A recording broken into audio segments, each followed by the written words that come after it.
For decades the world has celebrated Bob Marley as a global symbol of peace, resistance, and spiritual resilience. But behind the legend was a man and a family left with wounds the world never saw. Well, when we started making music, my father was the one who helped us to make the music. Now Ziggy Marley, Bob's eldest son with wife Rita, is finally breaking his silence. And what he says cuts deep. What happened in their home wasn't tabloid drama. It was something worse. According to Ziggy, she killed him. Ziggy was only 12 when Bob died. What's bad, as he tells it, is having to carry the weight of a legacy and a loss that never truly faded. Let's take a look at what Ziggy Marley has finally said about his father, a childhood marked by violence and chaos. Few people choose to break their silence by opening up about the darkest corners of their childhood. But for Ziggy Marley, talking about the chaos he grew up in isn't just cathartic, it's necessary. It gives people a true insight into the kind of man Bob Marley was. And one particular memory still haunts him. Ziggy was just 8 years old when his world exploded. It wasn't just the fame or the music. It was gunfire, loud, sudden, and far too close. In December 1976, Bob Marley, his wife Rita, and their children were the targets of a violent assassination attempt at their home in Kingston, Jamaica. Political tensions in the country were reaching a boiling point, and Bob, whether he wanted to be or not, had become a symbol of peace, power, and potential change. That made him dangerous to some and expendable to others. The night of the attack, the Marley children were ripped from their beds, confusion and fear settling in before dawn. Ziggy remembers it vividly. Cops came for us children in the middle of the night and carried us away to a secret hideaway up in the hills. No one really knew what was happening. It was scary, but it was kind of exciting, Ziggy recalls. It's a memory that never left him. But beneath that childish awe was a very real danger, a trauma that would shape how he saw everything. His parents had nearly died. Bob had taken bullets to his chest and arm. Rita had been shot in the head. Yet just 2 days after the shooting, Bob and Rita appeared at the Smile Jamaica concert, determined to play despite being wounded. The event, intended to promote unity amid Jamaica's volatile political divide, went on as planned. For the young Ziggy, that moment did not symbolize bravery in the way it was portrayed in global headlines. It was personal and terrifying. That moment, that atmosphere of chaos, laid the foundation for how he would come to understand the man the world knew as Bob Marley, not just as a father, but as a target, a fighter, and a symbol of defiance. He realized that the Marley home wasn't just a sanctuary of reggae and peace. It was a political battleground, and he was a child raised in that storm, watching his parents survive, perform, and resist with bullet holes still fresh in their skin. Until now, Ziggy had rarely spoken about that night in such raw detail. But the emotional weight of his father's legacy has pushed him to stop protecting the myth. He's finally confronting reality and revealing what it meant to grow up under siege while the world cheered on a hero, the fighter behind the legend. People love my father, but he had violent tendencies. He was a fighter, Ziggy says bluntly. It's a side of Bob Marley that the public rarely discusses. The world remembers the dreadlocked visionary singing about one love and unity. But Ziggy is now revealing the man behind that message. A man forged in the fire of struggle. Someone whose life was far more complicated than the peaceful figure often mythologized in posters and documentaries. To Ziggy, the truth was never that simple. Yes, Bob Marley sang about peace, but he lived in war, internally and externally. Raised in the gritty streets of Trenchtown, Bob's environment demanded more than talent. It demanded grit to survive. That's where Bob learned to stand his ground, not just for himself but for everything he believed in. The nickname Tough Gong wasn't an artistic alias. It was a street name earned, not chosen. It spoke to Bob's resilience, his ability to hold his ground, and his reputation as someone who didn't back down. Ziggy doesn't shy away from that image. In fact, he's breaking the silence to show the full truth. Bob wasn't soft. He wasn't just spiritual. He was scarred. He was hardened by experience. And that sometimes manifested as aggression. Ziggy saw it up close. Bob's restlessness wasn't just in the studio or on stage. At home, he was intense, focused, and driven. The energy that fueled his music had to go somewhere else when the guitars were put down, and it often went into sport, boxing gloves, football boots, running shoes, anything that demanded movement and competition. He was fanatical, Ziggy recalls. It was a big part of his life and my life as a child around him. He loved all sports. He was a sporty guy. But it wasn't just fun. It was an outlet.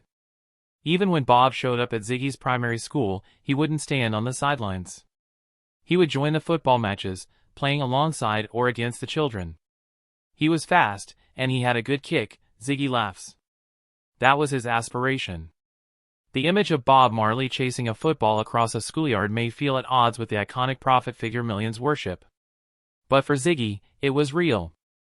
It was grounding. But that realness came with pressure. As Bob's fame grew, so did the expectations and the crowds. Ziggy remembers the weight his father carried, people pulling at him, demanding time, attention, money, allegiance. The calm he projected on stage wasn't always there in private. Football helped him free his mind, Ziggy says.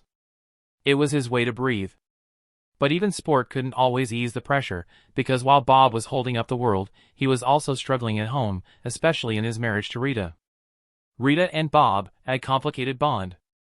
Behind the music, the Marley marriage was complicated.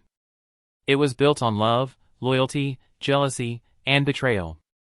Ziggy Marley, after years of silence, is finally speaking openly about what he witnessed between his parents, and he's not interested in preserving myths. What he describes isn't a romanticized love story. It's a difficult, tangled partnership, one that endured through infidelity, fame, illness, and shifting roles. Bob had children with multiple women.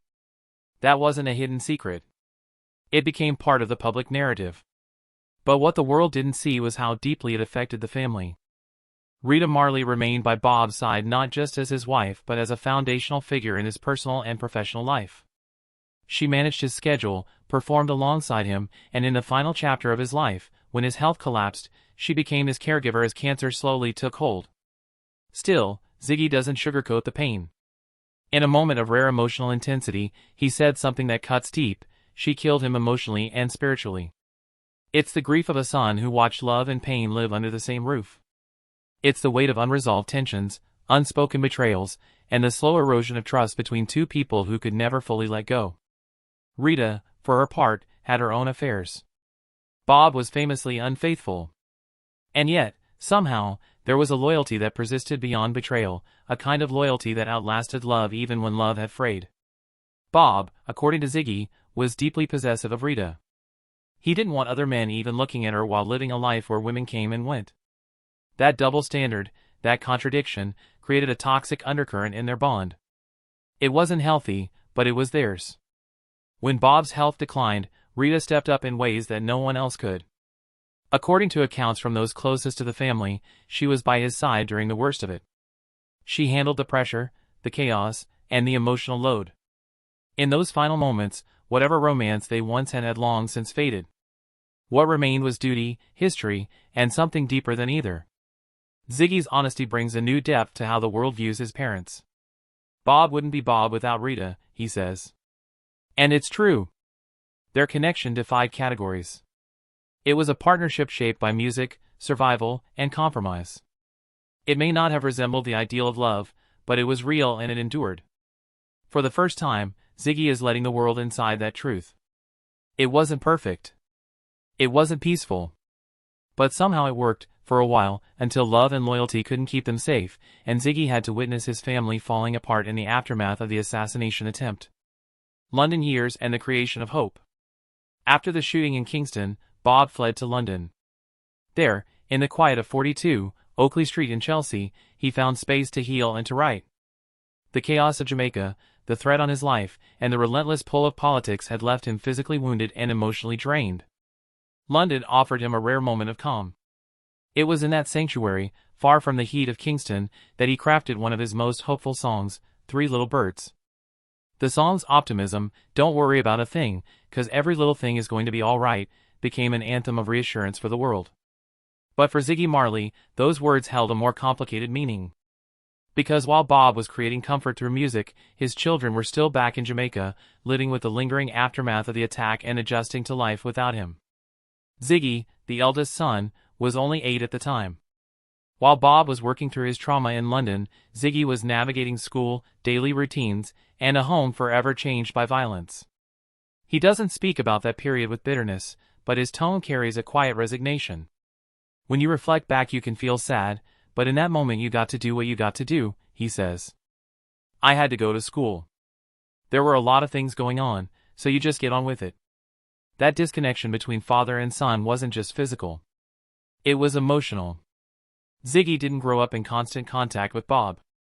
There were stretches of time when his father was on tour, in studios, or, like during this period in London, operating in a completely different world.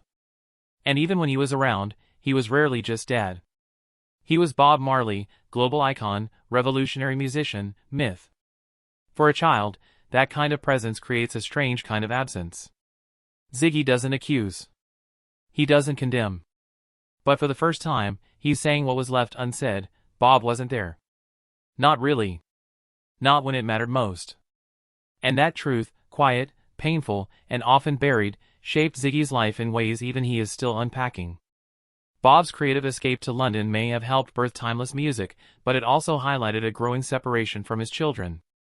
The world gained 3 little birds, but Ziggy gained the loneliness of a boy waiting for his dad to come home. It was a sacrifice, intentional or not, that shaped both of their lives. And now, Ziggy is finally acknowledging what that absence cost. It didn't break him, but it forced him to become something else, something strong, something independent, something forged in the shadow of a legend. Ziggy's own path in his father's shadow. Ziggy Marley has won 8 Grammy Awards. He's a husband, a father of 4, a philanthropist, and a respected musician. But no amount of success has allowed him to step fully out of his father's shadow. The Marley name is global, and with it comes a legacy so large, even Ziggy's own success can feel like a continuation rather than a separate story. He lives in Los Angeles now, thousands of miles from where it all started. But he still speaks with the same Trenchtown accent that defined Bob's voice. He carries the tone, the cadence, the cultural imprint, and he carries the weight. Every stage he steps onto is still in some way Bob Marley's stage. Every headline that mentions Ziggy also invokes his father.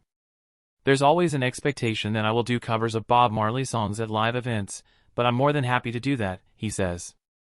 Ziggy isn't bitter about the comparisons, but now, with the silence broken, it's clear that honoring a legacy and living under it are 2 very different things. Sometimes, Ziggy leans into it. He's done entire tours performing only his father's music. It's not an obligation, it's a tribute. And yet, the emotional toll is real. These aren't just songs to him. They're echoes of a relationship that ended too soon. One song in particular continues to hit the hardest, Redemption Song. It carries a lot of emotional connection for me, he says. It was everywhere around the time of Bob's death. It became the soundtrack to both a public mourning and a private loss. Even now, decades later, Ziggy feels like a mirror for the man the world still reveres. Fans don't just look to him for music. They look to him for continuity.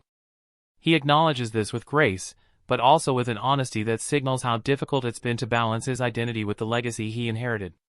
My smile is honoring him. I laugh and it looks like his laugh. Pieces of him are a part of me, Ziggy says. By breaking his silence, Ziggy isn't separating himself from his father. He's simply acknowledging the complexity. He isn't just Bob Marley's son. He's a man who grew up watching the world claim his father while privately he was just trying to hold on to whatever part of Bob he could still call his own. And that part, he says, is in his music, his family, and his voice, even when the world insists it belongs to someone else.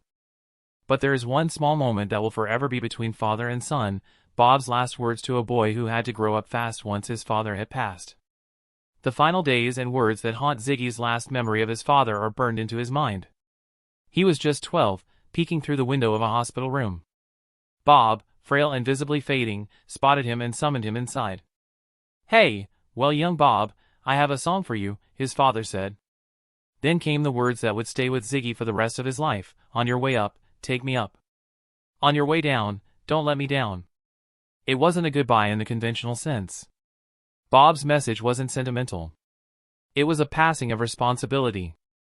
In that moment, a dying father wasn't just speaking to his son, he was handing him a legacy. For Ziggy, those words weren't just guidance. They were a burden. Until now, he never spoke at length about what those final moments meant. But in breaking his silence, he reveals a haunting truth: he's been carrying that weight ever since. Not long after that final encounter, Ziggy was in Miami visiting his grandmother when the news came. No one said it outright. There was no formal announcement. Nobody didn't say, "Oh, your father died." Then I saw my sister. I saw her face. I knew. The confirmation came without words, just through the look in a sibling's eyes, a moment frozen in time. Ziggy now admits something he's never said before. He made a quiet deal with God. He told himself that if he could just see his father again, just one more time, he'd be a good boy. But that moment never came. He was just a child, negotiating with the universe, trying to delay the inevitable. What he didn't realize at the time was that Bob's life had already slipped away. In speaking about those final days, Ziggy also exposes a painful critique, one directed not at his father, but at the people who surrounded him. He had a lot of people around him, but I don't think he had the right people around him. He says he was working hard and he was sick, and nobody could, pull the plug and let him rest and heal. I don't respect that at all. Ziggy's voice shifts when he talks about what could have been different. So I wish that I was around, if I could have given him the right advice. He wasn't getting it right. It's bad. Not in a headline-grabbing way, but in the quiet tragedy of a child forced to watch his father fade, not in peace, but surrounded by noise, pressure, and the wrong kind of company. And until now, Ziggy had never said it out loud. But Ziggy remains hopeful that the world will finally see the true Bob Marley through his openness and a new film aimed at portraying him as more than just an icon, but as a man with real struggles, emotions, and a fighting spirit. The One Love biopic and Rediscovering Bob, in 2024, a new biopic titled Bob Marley, One Love hit theaters. It's not just another music film. For Ziggy Marley, who served as a hands-on producer alongside his sister Cedella and mother Rita, it was an opportunity to set the record straight, to peel back the mythology and reveal the full humanity of the man everyone thinks they know. In telling this story, Ziggy is finally speaking in a way he never has before, using film to say what words couldn't. He believes Bob would have loved the result. He would laugh, but one of those proud laughs, Ziggy says. He always wanted to make a movie. He was a creative person. He wanted to make a Western. That detail, Bob's secret desire to make a Western, highlights just how much of his personality was hidden behind the legend. One Love, starring Kingsley Ben-Adir as Bob and Lashana Lynch as Rita, aims to show those lesser-known dimensions. It doesn't just focus on the hits or the tours. It delves into the struggle, the personal contradictions, and the relationships that shaped Bob's journey. It portrays not just a reggae icon, but a man fighting his own internal battles while trying to carry a nation's hopes on his shoulders. There's a lot of sides to him that people don't really know, Ziggy says. They will see those sides and connect with them. That connection is what matters most to Ziggy. For years, he's watched the world consume his father through posters, playlists, and slogans. But the man who sat in the hospital and spoke those final words, "On your way up, take me up. On your way down, don't let me down," was more complex than any single narrative could capture. This film, for Ziggy, is not about profit or prestige. It's about legacy. It's about control. It's about reclaiming the story before it's lost to myth. The project forced Ziggy to confront some of his most difficult memories. Working through the script, rewatching key moments of his father's life through actors and staging, was emotionally taxing, but it was also necessary.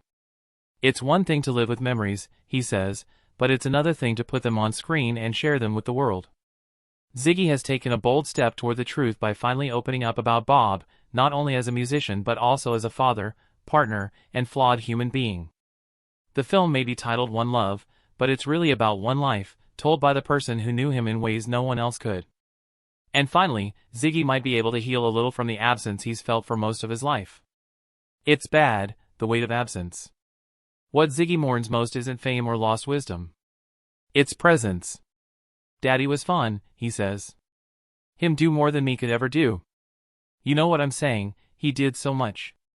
It's going to be lasting forever. I miss everything, but mainly the presence. That absence wasn't just physical. It was emotional. And it left a permanent imprint. For most of the world, Bob Marley is frozen in time as a revolutionary force, a musical prophet who never truly aged. But for Ziggy, his father was someone who never got to become the man he might have been. The loss isn't just of a parent. It's of a relationship that had barely begun. Ziggy didn't have time to grow into the bond, to learn from him, or to lean on him when life demanded it most. What was taken was more than a figurehead, it was the most human part of all, a father's day-to-day presence. Even now, when he visits his mother's house, Bob's music fills the space like he never left. When I don't miss him, I listen to him, Ziggy says. It's a ritual that keeps the memory close but never truly fills the void. Ziggy believes his father never really disappeared. His presence is in me. I'm a part of his presence. Every now and again I can see him in me. I can feel him in me, and I can see some of his actions in me. But feeling isn't the same as having. There's always a gap, one that music, legacy, or even time can't fully close. Sometimes, when Ziggy plays venues like the Santa Barbara Bowl, he's overtaken by the strange sensation that his father has already stood in the exact same place. You have a little déjà vu type of vibe, and you imagine something like, "Oh yeah, this is where my father played," he says. And you think of him, or what it was like for him to be here. Ziggy's silence wasn't because he had nothing to say, but because it's hard to speak when the world thinks it already knows your story. Now that he's finally opened up, the truth is painfully simple. It's bad. Because Ziggy didn't just lose a father, he lost a future. And he had to grow up surrounded by a version of Bob the world had claimed, not the one he actually knew. Do you think Ziggy Marley has done the right thing by showing the world a different side to Bob Marley? Let us know your thoughts in the comments. Thanks for watching. We'll see you in the next video.